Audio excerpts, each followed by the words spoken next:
So I'm here with Maria Pozsgai. I've got that correct. And I wanted to get you in today. This is the fourth episode of Escaping the Undertow, and I wanted to talk today about the ride for suicide awareness. So I've just got myself a really nice t-shirt here. Well, I'm going to have to get a better size than that one. And I have here a bracelet. And so first of all, can you tell me what it is that got you involved in this cause, and tell me a little bit about the story? Yeah. So sadly, in 2020, I lost my nephew. Yeah. And he was more like my little brother.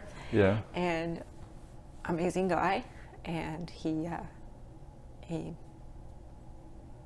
passed by suicide. Yeah. And I didn't know what else to do, so I thought I'd start raising money to help some other people. Sure. And we used to love to ride motorcycles together. Oh, nice. So in a memory of him, and to help me heal and help some other people. Yeah. Do So something positive. what was his name? John Yeah. What was his last name? Pozsgai. Okay. And where did he live? Ontario was his final. Yeah. And how old was he? 39. Okay. Can you tell us a little bit about him? Yeah, he one of the most intelligent people I know. Mm-hmm. Super smart. Right. Well, he was good. He loved life, passion for everything.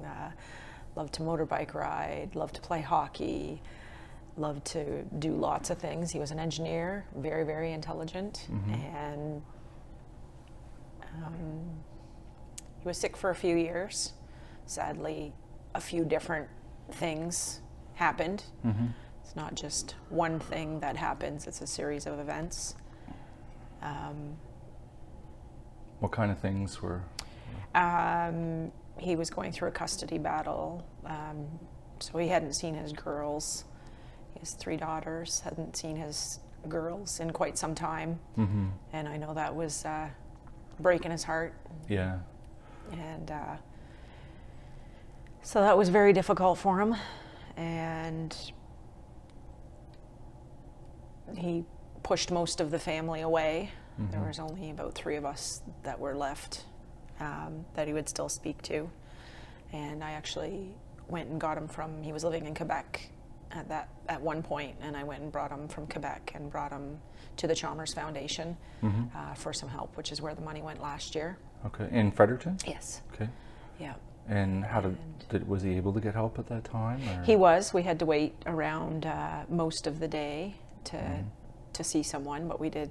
They did get a psychologist in, and it was kind of a plan at that time whether, he would move to New Brunswick with me, or stay in Quebec, or move to Ontario, and we'd kind of discussed it with the psychologist that the best help would be in Ontario, Right. which is where we're originally from. Mm-hmm.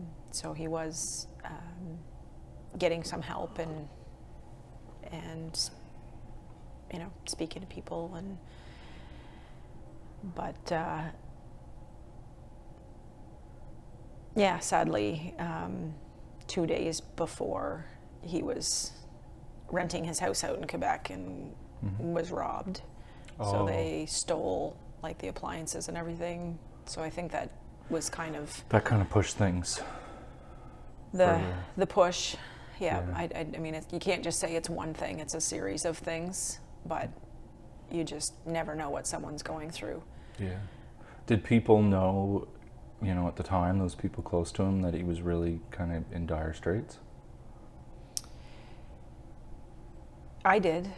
Yeah. I actually thought that he was getting better, though, because about 2 weeks before, I was speaking with him on the phone, and he was actually conversing with me and asking how I was doing and stuff, and I was like, oh, he must be getting better. Right. But Was there ever an official diagnosis? probably. I mean, he was Okay. on medications and stuff, but Sure. we didn't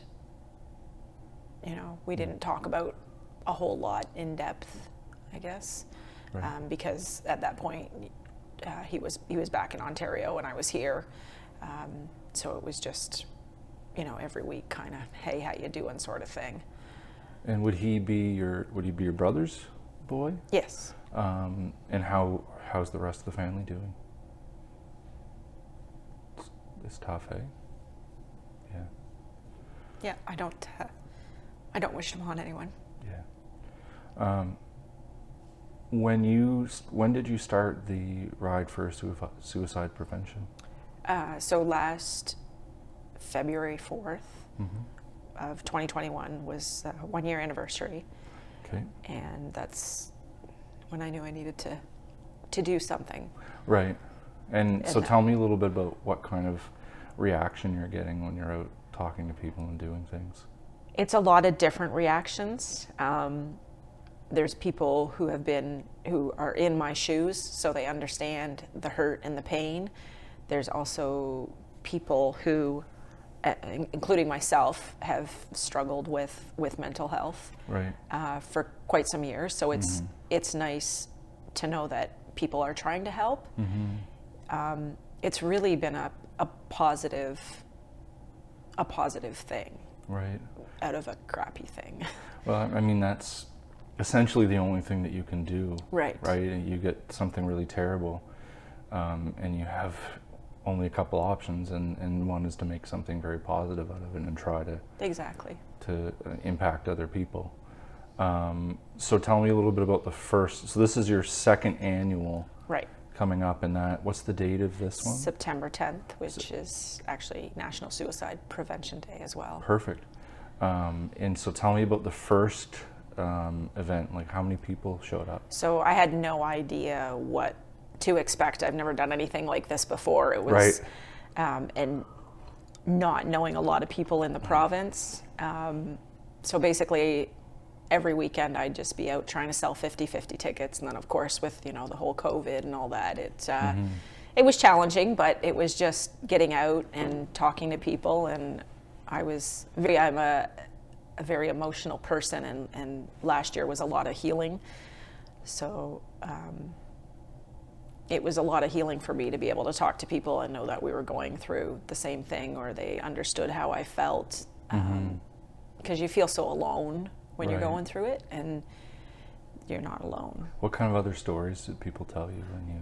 Lots. Other people that have lost people, other people that have struggled with mental health through their lives. Mm-hmm. So it's heartbreaking, of course, when you hear of other people that have lost people, but also knowing that you're not alone. Right. It's good to be able to talk about things, because I truly feel you need to talk about things and not be the boiling pot. So. Right. Obviously, I'm not alone here. There you go. He knows. So, what do you anticipate for this year's event? Hopefully, a lot more people. So we had 150 people last year, which was phenomenal, because Amazing. I had no idea, because I couldn't do any pre-sales or anything. So Right.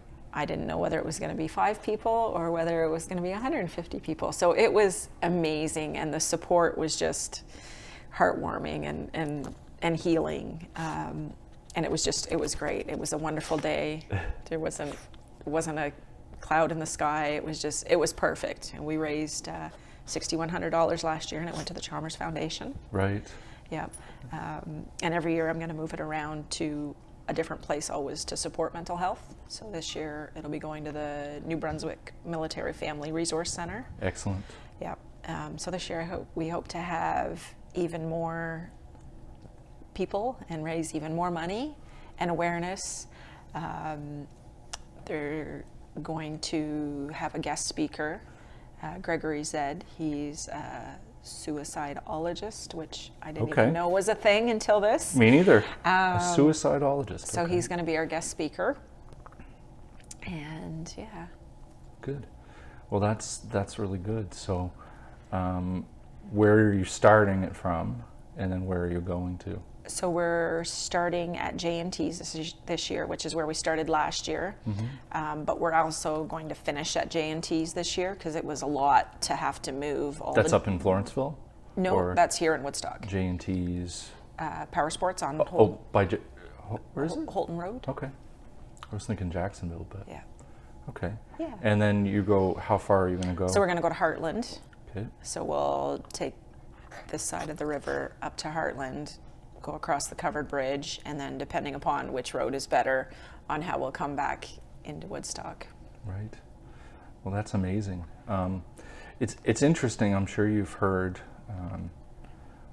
different stories, but what's really funny since I've been doing even, the half a year that I've been kind of doing these videos, the different people that kind of reach out to me and talk about different stories, that kind of surprises me, where you kind of say, oh, you have gone through this, or and it's once you kind of get it down to it, it's just about everybody right? Like, and that's the really tough part. And I still can't wrap my head around, if it's that many people that are struggling, how is it that we're still not talking enough about it? We're getting better. Maybe this is me going on a little bit of a rant. We're getting better, but Yes. it's just doesn't make sense to me. No, and it's heartbreaking, and yes, life can be hard, and that's what I used to say to John. Just hold on for the roller coaster ride. It's an up and a down. It's gonna get better. Right. And yeah, just talking about it. Realizing that you're not alone and you're not the only one going through it, and that's the big thing, because Yeah. I think everyone just feels so alone. And Right. we have lots of love around us. We just need to be willing to open up to it. It seems to be, I know COVID was a really tough time for everybody, and I'm hoping here that it seems to be better as far as people being able to communicate again and whatever, because if you weren't even able to reach out to your own friends or your family, even some of your family for a while, it's pretty devastating. Yes, it's heartbreaking, because I have heard that death by suicide the rates have gone up Yeah. with the pandemic now. Apparently they are starting to level off again, but hopefully that'll just keep getting better and better. So here's an interesting one. I'm going to throw you a curveball here. What questions do you have for me? What do you think? Yeah. What made you start this? Because Yeah. obviously there's Yeah, I've gone through depression, I don't know, for as long as I can remember, to be honest. Probably since I was a teenager, really.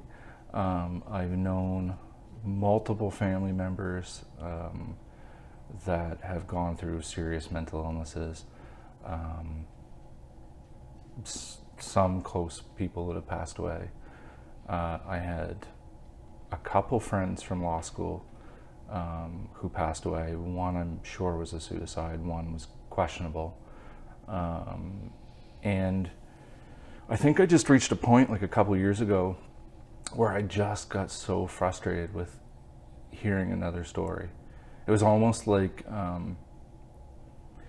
it just almost like broke my heart every time I heard it, to say like, again, it happened again, right? Like that somebody couldn't get a hold of that early and do something, right? Like I can't imagine, who wouldn't be there just for a phone call if somebody called, or, and then you get frustrated. There was the story in the news with the young girl who went to the Fredericton, I think it was the Fredericton Hospital, right?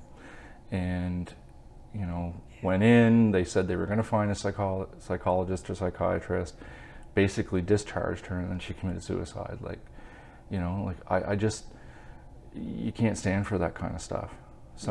People need to start talking and having more conversations, and so there you go. Like, all of those things kind of built on me, and then COVID hit, and I was like, I'm just going to talk about this, right? Like, I got to find something to do with the time, and this is a topic that I'm really passionate about, and just seeing it all around me, and not, probably like you, not knowing what else to do. And I said, well, at least I can communicate. This is kind of part of my job. I want to ask questions, and I want to see what, what people have experienced, and I hope that something in your story or somebody else's story resonates with somebody and maybe says, like, you know, hey, he had a really caring aunt that was, you know, that would have been there for him. Like, hey, I should call my aunt, or I should call my family member, or whatever. Like, I just, you kind of hope that anything you can do makes some sort of a difference, right? Yes. You know, I'm sure you hope that you're driving by and somebody who, you know, might be down and out actually thinks about it and says, hey, like, they're doing something, and they're, you know, sending a pretty strong message by doing it. Yes. Right? Yeah. Well, thank you. Yeah. Yeah, because that's the biggest thing. Like, it's so, you know, oh, nobody wants to talk about it. You know, it's so taboo, so this, so that. You know what? I mean, almost every one of us humans go through it. I think, you know, we're human. Right. But, you know, and just to know that, you know, somebody loves you, somebody cares, and the world is a better place with you in it. Absolutely. And there's almost, you know, there's nothing that can't be overcome. You know, it might be really hard, but there's nothing that's worth taking that step. Yeah.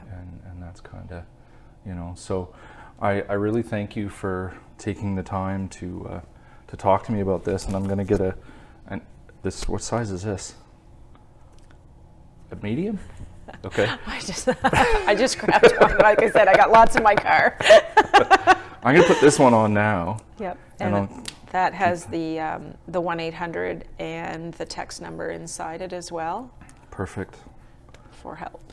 That's great. Well, I mean, I hope that even that, like, maybe somebody, you know, will see that and just a quick reminder to be like, hey, I'm a phone call away from somebody, and, you know, maybe that'll do it.